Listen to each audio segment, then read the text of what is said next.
Sonic caught himself before calling them mom and dad, and one time he didn't hold back. Chapter 4.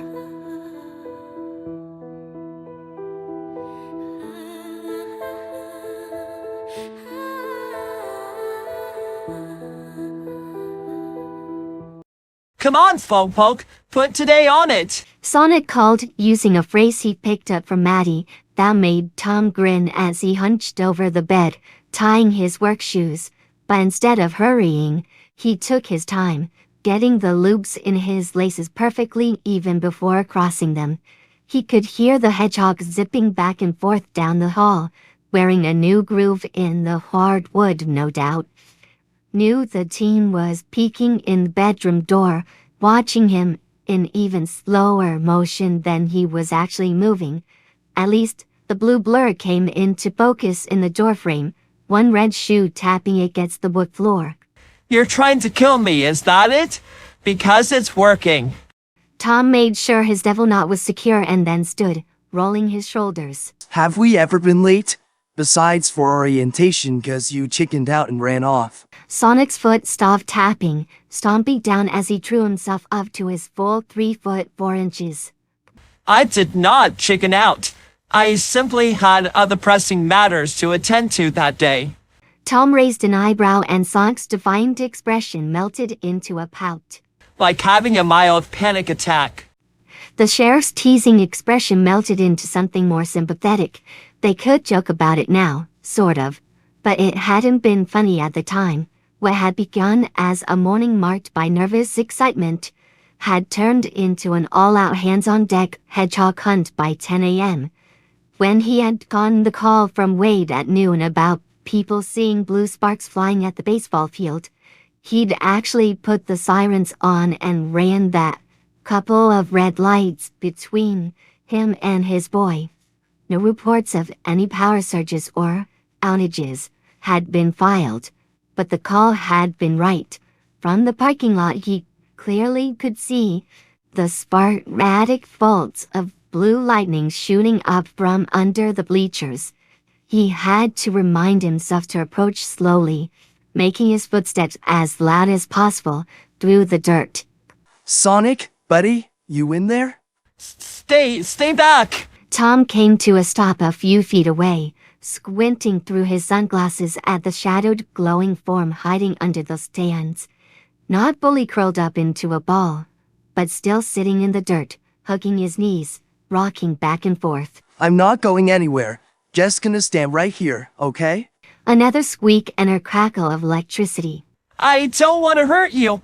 You should just go. If you think I'm leaving you here alone, you're sparking up the wrong tree, pal.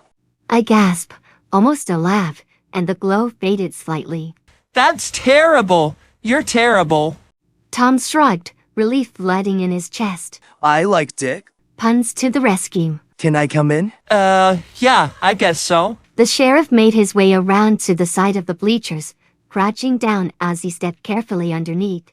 In the darkened space he took off his sunglasses, hung them from his shirt collar, and let his eyes adjust.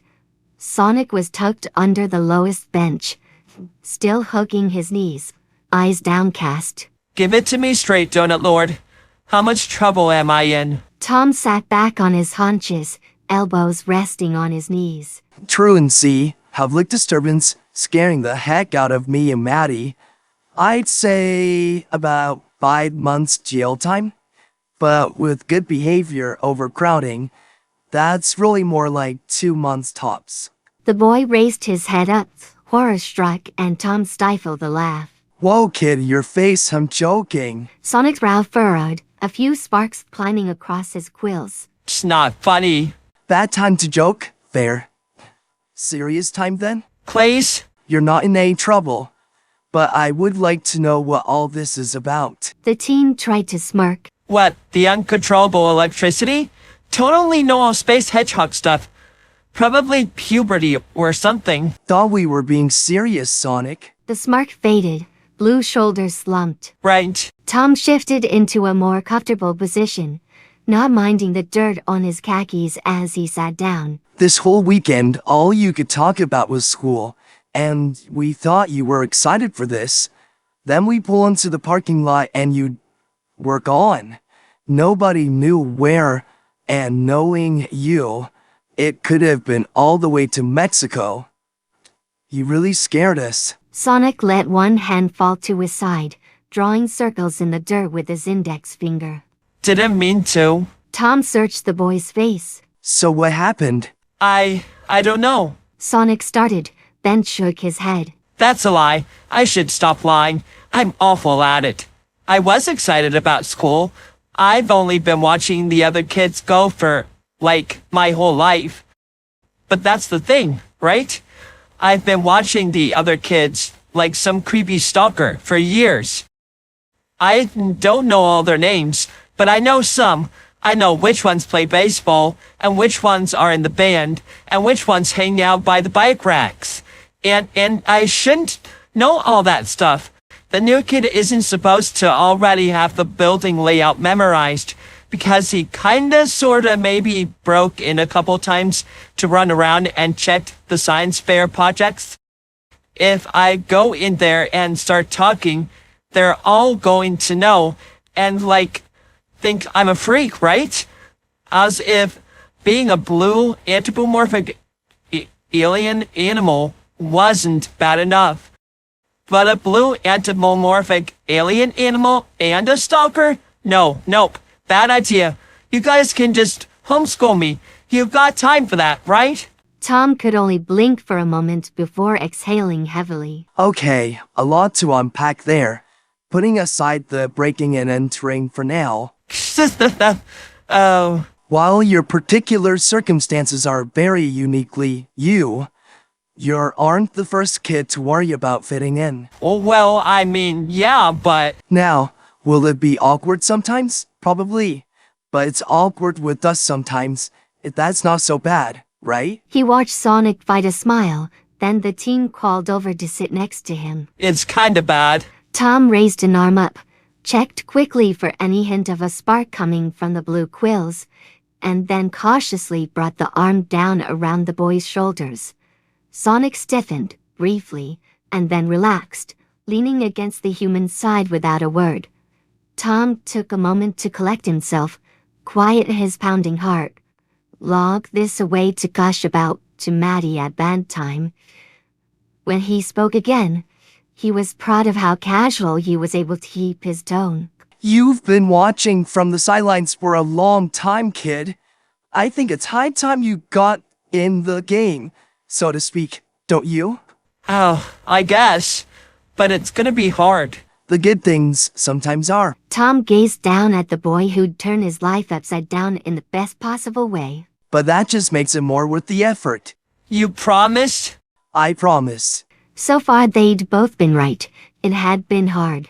A serious adjustment in a short amount of time that had already seen its share of serious adjustments. But it had also been good, as evidenced by the way they could already look back on that moment with a bit of perspective, a sense of humor. Tom reached out a hand and ruffled the fur on top of the boy's head, and got a jolt of serotonin when he didn't pull away. Just keeping your humble, kid. He said. As he retracted his hand, he gave one ear a quick rub.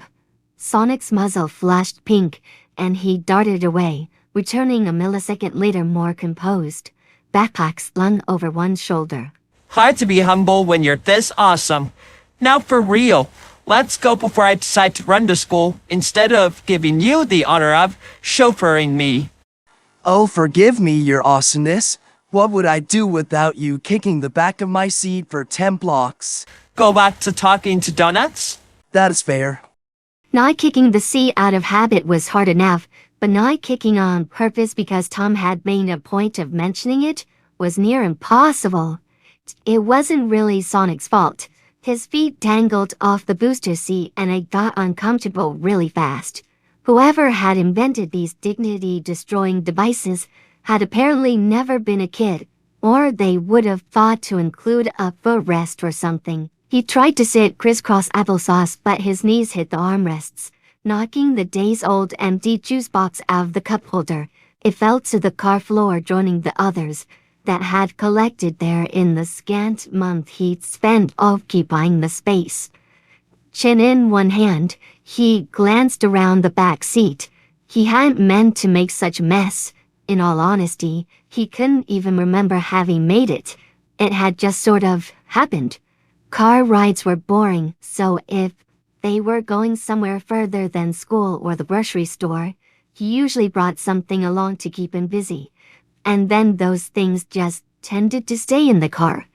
So the rest of the bench seat beside him was littered with comic books and magazines, a handheld electronic game that they'd found at a neighbor's yard sale. The floor, well, Maddie had called it a health hazard, but snack trash had to go somewhere, right? Each time he looked at it all, he wanted to clean it up, but by the time they got to wherever they were going, he'd forgotten, so it just collected. It was weird, like a mini version of his room, but at least his room had a door he could close. He didn't leave stuff around the house if he could help it. He knew he could be careless, but he made a conscious effort to be a good house guest. It's your house too, they'd said that more than once. But that wasn't right, it was their house. He was just living in it, just like this was Tom's van, and he was just a passenger. A messy passenger, whose legs were starting to cramp. He let out a huff, leaning in towards the center of the van. I still hate this, by the way. Duly noted. He frowned. Sometimes the man was too unflappable for his own good. How long do I have to use this thing anyway? By law, until you're 4'9". Sonic straightened up in his seat so forcefully that the seatbelt locked shut on him. What? I don't write the rules, buddy. But I don't even know if I'll ever... Take it easy, kid. Through the rearview mirror, they made eye contact briefly. I'll make you a deal. If you're not that tall by the time you're 18, we'll come up with a different solution. 16. 17. Sonic inhaled sharply, chest straining against the still taut seatbelt.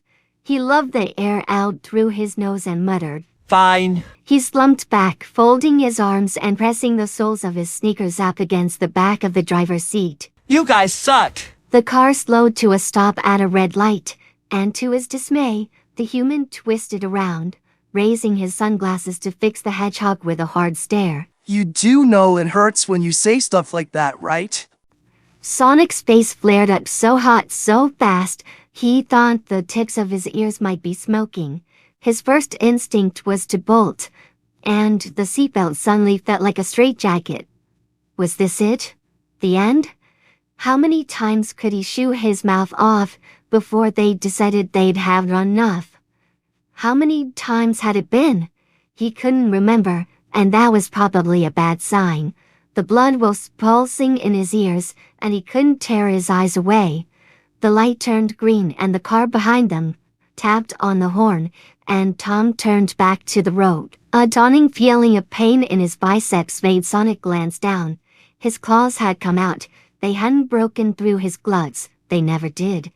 But they were jabbing him through the fabric, and he had to make a conscious effort to retract them.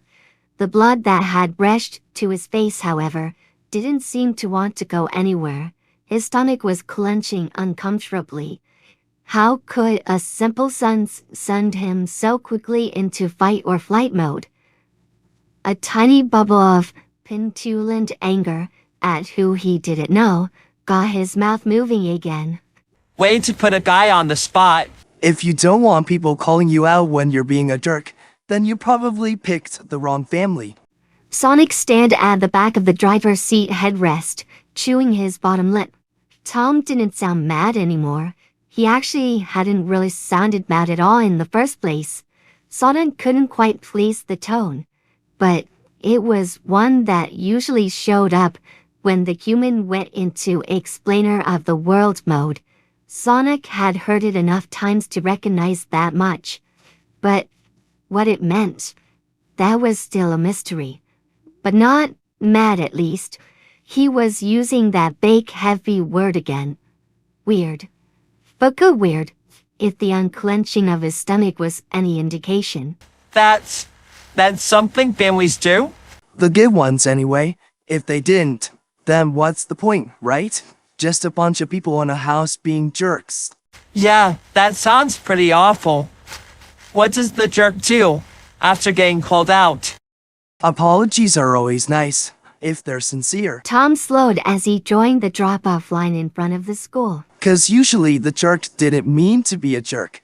He was just frustrated and not really thinking about what they were saying, right? Right, yeah. Sonic didn't have much time as the car came to a stop. Sonic unbuckled his seatbelt and hurled himself towards the driver's seat, wrapping his arms around both headrest and Tom's neck. I'm sorry I'm such jerk. It's kind of my default setting sometimes. I don't know what I'm doing. Thanks so much for letting me live with you guys. You're seriously the best. Came out in all in one breath, chest pounding, face burning. He dropped down to the floor and grabbed his backpack. With 2 hands he yanked the door open and hopped out onto the sidewalk. Hey, Sonic? He cringed. Maybe that wasn't right. Would he get a do-over? Slowly, he twisted back towards the van, surprised and relieved to see Tom smiling as he leaned one arm out the window. That was a pretty good one. You're not as bad as you think. Sonic shifted his backpack straps, trying not to think about any of the other kids filing past him on the pavement. Whatever. The human chuckled, a teasing glint in his eyes. Have a fun day at school today, and try not to cry too much. Yeah, right, Donut Lord? I totally said Donut Lord, and any other word you heard was 100% not what I just said. So whatever word you're thinking I just said that isn't Donut Lord, well then you're so wrong. 'Cause I would never accidentally say anything other than... Okay, son. Tom's voice stopped him and he blinked. What? He had too much blood in his ears. He can't possibly have heard. Cautiously, sweat matting the fur to his temples, he turned back around. Did you just say... Ick.